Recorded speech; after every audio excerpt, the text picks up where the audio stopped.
He had no intention of getting back in his truck doing what the police instructed him to do. He kept pursuing Trayvon Martin. And how do we know? Because this young lady connects the dots.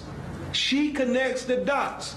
She completely blows Zimmerman absurd self-defense claim out of the water. That's the attorney for the family of Trayvon Martin today, talking about the new witness revealed in the case. Joining me now is the executive director of the Florida Coalition to Stop Gun Violence, Arthur Hayhoe. Mr. Hayhoe, I read quotes of yours the other day where you predicted exactly this when the Florida legislature was considering this law. Yes, that's right. You know, we're delighted with the dialogue that's been started about this horrible law. In fact, there's been more dialogue in the last few days than I've been able to create in the last 7 years. You know, we've been in it from the start, and we're going to keep at it. Our goal is to repeal this law. I want to put up a map for our audience of all the other states that have some version of your stand your ground law. Florida was the very first, and look at the contagion and the way it has spread across this country. There are lives at risk in every one of those states. These are Republican-controlled legislatures in these states, for the most part, doing this.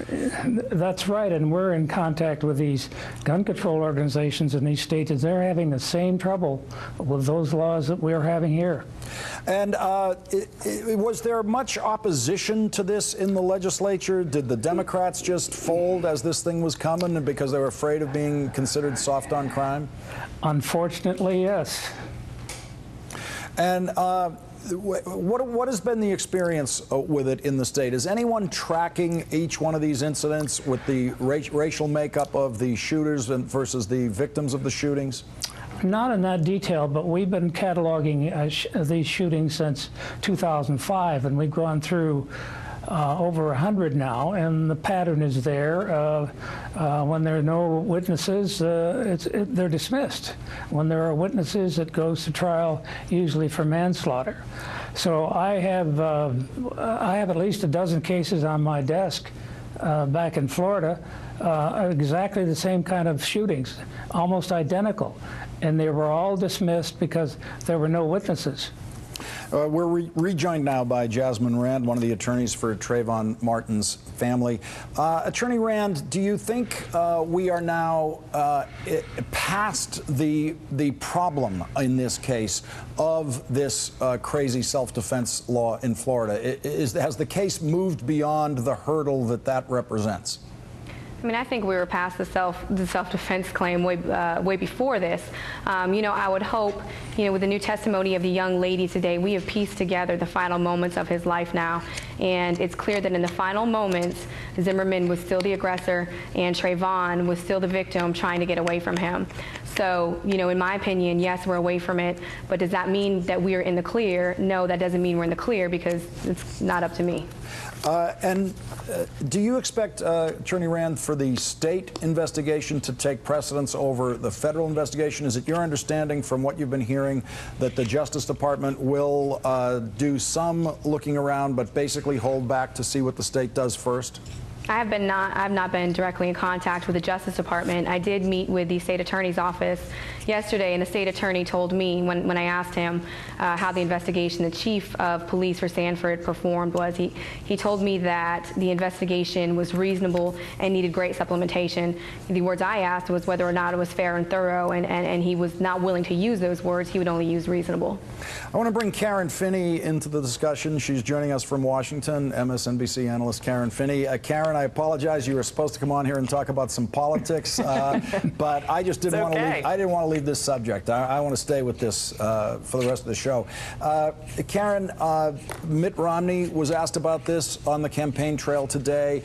Jay Carney was asked about it at the White House news conference today.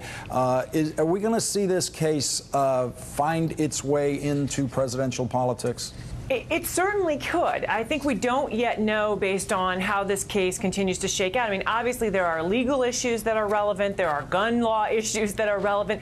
But you know, Lawrence, the other thing that I think for me this case brings up is if you are an African American in particular, and I speak from my own experience, I want people to look at this case and understand why the idea of racial profiling is so terrifying. Because that's what happened in this case. When people let their biases and their bigotry and their stereotypes get the better of them, get the better of their judgment, this is the kind of thing that can happen. This is why in those immigration laws that we're seeing, there are very serious concerns being raised. This is why when you have, you know, Rick Santorum on the campaign trail saying, I don't want to make black or blah people's lives easier, or you have, you know, Gingrich talking about, you know, habits of black people and the food stamp president.